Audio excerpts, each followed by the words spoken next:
Name is Kevin James Stratford Jr. Full name, yes, I know. The halo effect. So my communication theory is the halo effect on people around us. And my hook today, or question to ask, is why do we assume that more attractive people are smarter, kinder, or even more trustworthy or easy to just look, flock, or be around? Little table of context here. What we're going to get into is our concepts and evidence behind our concepts, and finally our reference page is just a little bit about just what the halo effect really is and why people flock to, or why not like flock to, but why do we do what we do, or why do we think what we think about certain people's appearances. So here's concept one. The halo effect theory is a theory that suggests judging one's look and basing their personality or just how they act on it. This was first introduced by a guy named Edward Thorndike in 1920, pretty long time ago, but true it is. People were being judged on how they look. Think about segregation, black and white. People didn't like the looks of, they thought white was right, and people got segregated because of it. So and so, such and such. As well as people tend to flock and look towards the person's appearance and aspect when it comes to things, or just certain different aspects or different traits that they have. Meaning like one positive trait or aspect about a person can create an overall personal and overall like positive impression. Meaning like say someone has a nice smile or someone has a nice eye area, and they can kind of flock to and be like, oh yeah, this guy seems nice, this guy seems cool. And also we tend to fill in the blanks on traits of people that are not yet proven or not yet true. You know, someone could be very attractive, but could also be a serial killer like Ted Bundy. Many people, many women thought he was very attractive and they flocked to him easily, but he was really taking them in behind. He was, I'm not going to speak too much on it, but he's not here. Evidence about it. Research shows that attractiveness increases a person's likability. Example, employers in a job setting tend to go with the higher, more attractive individual. Meaning that if you, in this, let's just go for instance, someone that looks better in their eyes, you guys have the same answers, they're going to most likely choose the one that's better looking because they just like it because he's better looking, it's easier to look at. I'm not even trying to be mean. Easier to look at, and as well as it will look better for their company's image, such and such. Studies have shown that people fill in the blank by assigning positive personality traits like kindness, confidence, or honesty based on appearance alone. Example, someone who smiles and seems confident in the way they move is assumed to be more kind and trustworthy.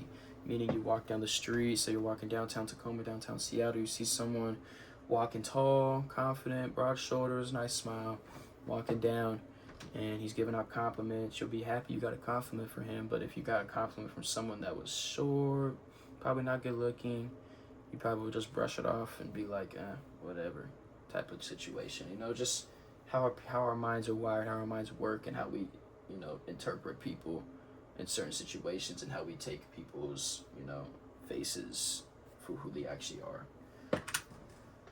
Concept two. My concept two is how the halo effect impacts society. A couple situations is in education. Studies have shown, I saw this in one of the articles, saying that teachers form expectations based on appearance or different speech styles, saying that they tend to give people who are more confident, who look better, kind of thing. I'm not saying that this is true for all teachers, but it's still in the article that some studies have shown that teachers who give the students more confidence in like presentations or stuff like that, who are more confident with how they speak, more attractive, they kind of grade them off of that more than how the actual content alone, and they tend to give them a higher grade. As well as the halo effect is really, since social media has grown, society has kind of brought in a halo effect a lot.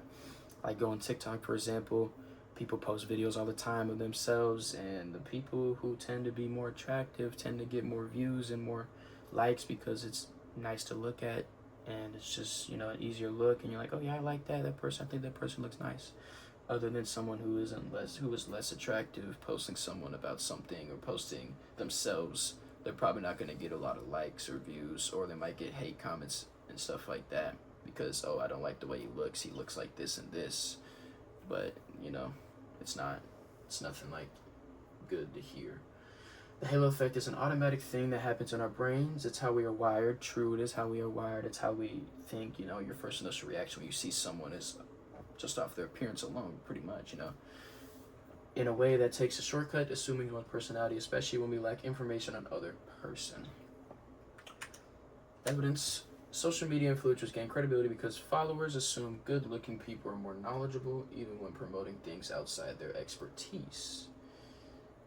Thus, meaning what I just said, basically, like people get more views, people get more followers, people get more likes just due to how they look.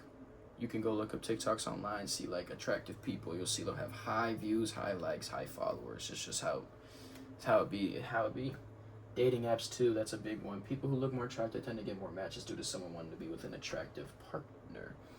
This meaning that people tend to want to, you know, be with an attractive partner. You know, you want to know that your person is attractive. You know, and you also want to probably think, some people like to think that they want to have their partner be attracted to other people too. You know, that's just how society has worked out, how society's been. Some people, especially on dating apps, the first thing they're going to see is your face. And if they like your face, they like how you look, they're going to probably match with you. Here's one that says Ziprouts and McDonald 1991 found that mock jurors gave lighter sentences to attractive defendants and considered them more likable, meaning that people in like different court cases and stuff, if they were more attractive,